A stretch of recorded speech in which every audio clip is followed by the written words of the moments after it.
എല്ലാവർക്കും നമസ്കാരം. ഞാൻ റോയുടെ വക്കീല. എന്ത് ചെയ്യാൻ എന്നെ കൊച്ചു തോമ ബാങ്കിന്ന് കാശ് വലിച്ച് വീട് പണി തുടങ്ങിയപ്പോഴും മാറിന് ലൈസൻസ് കൊടുത്തപ്പോൾ ഞാൻ കാലി പിടിച്ച് പറഞ്ഞതാ, ഇത് ചെയ്യരുത്, വെട്ടിലാവുന്നു. അപ്പൊ എല്ലാം വെട്ടിപ്പിടിക്കണം. എല്ലാം വെട്ടിപ്പിടിച്ചില്ലേ?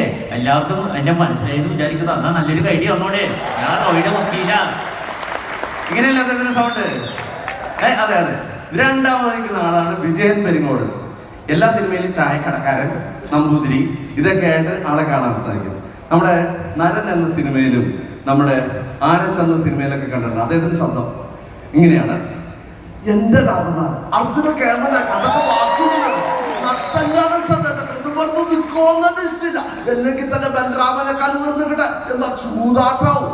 എന്റെ വേദാതനെ കൊണ്ടുള്ള താങ്കം വയ്യ. കടക്കൊരു ബോർഡ് വെക്കാൻ സംബന്ധിച്ച് അതിന്റെ പേരിലുള്ള കുഞ്ഞാപ്പം കൊണ്ട് ഇങ്ങനെയാണ് അദ്ദേഹത്തിന്റെ ശബ്ദം. നിങ്ങൾ കേട്ടില്ലേ? തൃശ്ശൂർക്കാർ ഇവിടെ എത്ര പേരുണ്ട്? തൃശ്ശൂർക്കാരൊക്കെ ഓക്കെ. അപ്പൊ തൃശ്ശൂരുള്ള നമ്മുടെ സ്വന്തം ടീച്ചറുടെ ശബ്ദം ഞാൻ ഭയങ്കര കഷ്ടപ്പെട്ട് അനുകരിക്കുന്നത്. തൊണ്ടയൊക്കെ ഭയങ്കര കഷ്ടപ്പെട്ട് പ്രഷർ കൊടുത്തിട്ട് വേണം ഈ ശബ്ദം ഒന്ന് പുറത്തേക്ക് കൊണ്ടുവരുന്നത്. ഇങ്ങനെ